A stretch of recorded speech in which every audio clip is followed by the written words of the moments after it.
তো তোমাদের শিল্প সংস্কৃতি বইয়ের কিছু বিষয় আমি দেখানোর চেষ্টা করব যেগুলো তোমাদের সামষ্টিক মূল্যায়নে আসতে পারে।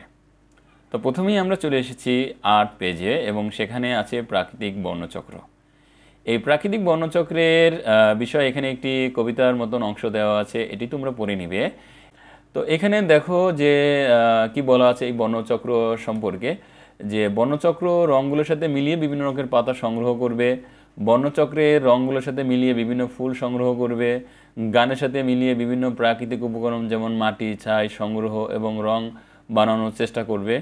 খাতায় আঁকা পাতাগুলো রং করার ক্ষেত্রে গাঢ় হালকা সবুজ রং পাশাপাশি অন্য রং মিলিয়ে দেখতে পারি কেমন হয়, যেমন নীল হলুদ লাল এগুলোর মিশালে কি হয়, যেমন সাদার সাথে যদি লাল মিল গোলাপি বর্ণ ধারণ হয়, এরকম বিভিন্ন রং।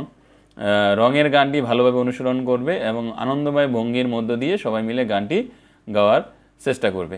আচ্ছা, এখন মানে মূল বিষয়টা হলো আমরা তো যে প্রথম পরীক্ষায় যে বিষয়টা লক্ষ্য রেখেছি যে একটি ইনসিডেন্ট উল্লেখ করে দেয় এবং সেই ইনসিডেন্ট অনুযায়ী তোমাকে একক কাজ বা জোড়ায় কাজ করতে বলে। তো এখানে এই প্রাকৃতিক বর্ণচক্র সম্পর্কে হয়তো ফুল ফল বা গাছের পাতা সম্পর্কে কিছু বলতে পারে এবং সেখানে তোমাকে জোড়ায় কাজ দিয়ে একটি প্রতিবেদন বা একটি কি বলা হয় যে এর প্রোগ্রাম কিভাবে করবে বা একটি মানে কি রঙের পরিবর্তন কিভাবে করবে, এই সামগ্রিক যে বিষয়গুলো আছে সেগুলো আসলে আসতে পারে। ঠিক আছে, এবার এখানে দেখো নকশাবুঝি এটি একটু ভালোভাবে পড়তে হবে, কারণ এই নকশা খুঁজি বা নকশা বুঝি এখানে বিভিন্ন নকশার কথা বলা আছে যেটা দিয়ে তোমাদের একক কাজ বা জোড়ায় কাজ আসতে পারে এবং বিভিন্ন নকশা সম্পর্কে এখানে তোমরা জেনে যাবে। ঠিক আছে, ইভেন তোমাদের কিছু নকশা আঁকতেও হতে পারে। ঠিক আছে, যেটা কিনা মূল প্রশ্ন পাওয়ার পরে বোঝা যাবে। যে দেখো এই পদে প্রথমে আমরা জানবো কীভাবে নকশা তৈরি করা যায়, অথবা তোমাদের নকশা তৈরি করার জন্য কিছু হিন্টস দিতে পারে যে একটি নকশা তৈরি করো এইভাবে, যেমন নিচে একটা দেখো ডিরেকশন দেওয়া আছে যে কীভাবে একটি নকশা তৈরি করা যায়।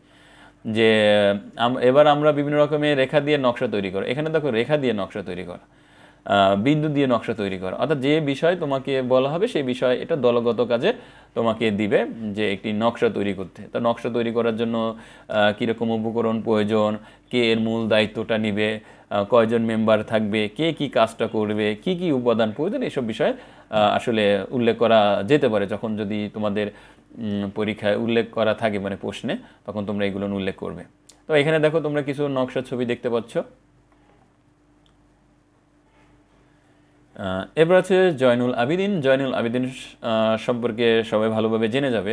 যদি ছোট কোনো প্রশ্ন আসলে লিখতে দেয় বা জয়নুল আবেদিন সম্পর্কে কোনো প্রতিবেদন বা কোনো একটি বিষয় লিখতে দেয়, তখন কিন্তু জয়নুল আবেদিনের বায়োডাটা তোমাদের ভালো করে জানতে হবে।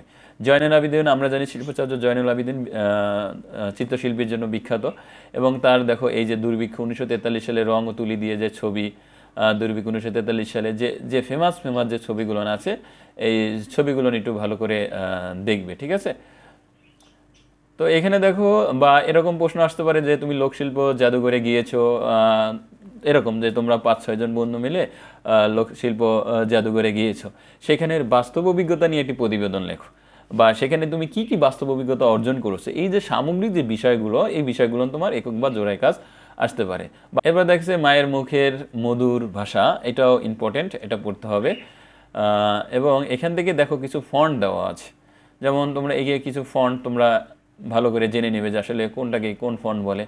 এখানে দেখো কয়েক ধরনের ফন্ট দেওয়া আছে, এই ফন্টগুলো তোমরা ভালো করে জানবা যে কোনটাকে আসলে কোন ফন্ট বলে। তোমাদের হয়তোবা ফন্টের আকারে কিছু লেখা দিতে পারে যে এই ফন্টে, যেমন শতনী এমজি, তোমরা যে এইখানে এই যে লেখাগুলো দেখতে পাচ্ছ এটা কিন্তু শতনী এমজি ফন্ট।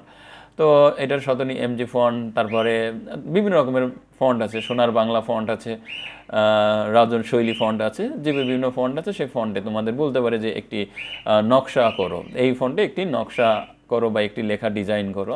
ঠিক আছে, এবার আছে রমেশ শীল, এই ব্যক্তি সম্পর্কে তোমাদেরকে ভালোভাবে জানতে হবে।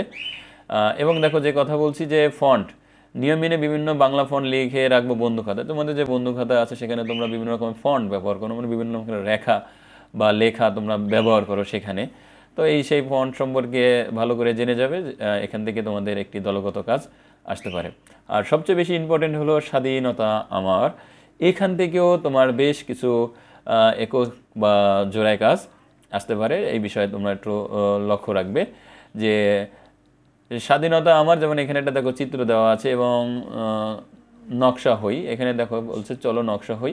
শরীরে দিয়ে নকশা তৈরির জন্য প্রথমে আমরা কয়েকটি দলে ভাগ হয়ে যাব, বিভিন্ন রকমের নকশা দেখে একটি দল একটি নকশা নির্বাচন করব, যেমন ত্রিভুজ, বৃত্ত, ঢেউ, শাপলা, স্মৃতিসৌধ।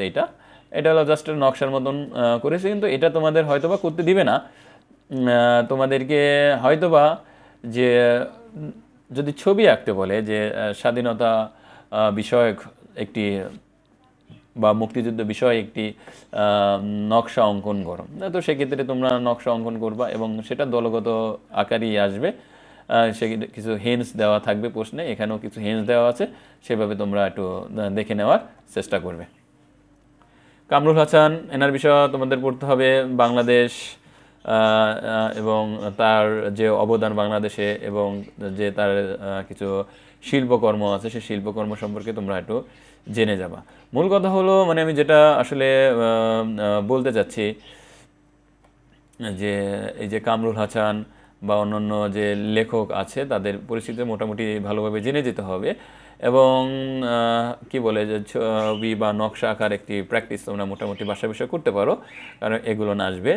এবার এখানে দেখো যে বৈচিত্র্য ভরা বৈশাখ, বৈশাখটা আবার অনেক ইম্পর্টেন্ট, কারণ কি এখানে বৈশাখে দেখো বিভিন্ন রকমের মাটির তৈরি জিনিস, তারপরে কি লোকগান বা কি বলা হয় অনেক ঐতিহ্য রয়েছে বাঙালি জাতির। এই ঐতিহ্য বিষয়ে একটি প্রতিবেদন লিখতে আসতে পারে, যে পয়লা বৈশাখে তুমি কোথাও ঘুরতে গিয়েছো, সেই পয়লা বৈশাখে তোমার বাস্তব অভিজ্ঞতা থেকে একটি প্রতিবেদন লেখো, যে সেখানে তুমি কি দেখেছো, কোন ধরনের মানুষ আসে, কেমন আয়োজন হয়, কেমন লোক হয়, কি কি বিষয়গুলো সেই বৈশাখে পয়লা বৈশাখ উদযাপনে নিয়ে আসা হয়, এই যে বিষয়গুলো আসতে পারে। এখানে দেখো কিছু নকশা দেওয়া আছে, এই নকশাগুলো মানে আঁকতে দিতে পারে, ঠিক আছে। তো মূলত এই হলো বিষয়, তোমরা এটা ভালো করে জেনে যাবে। মূলত বই থেকে আসলে ওরকম ডিরেক্টলি তো কোনো কিছু আসার সম্ভাবনা নেই, কিন্তু এর আঙ্গিকে কিছু একটা আসবে, যেটা আমরা পূর্বের পরীক্ষায় দেখেছি। তো আজ এই পর্যন্ত, সবাই ভালো থাকবে, আল্লাহ হাফেজ।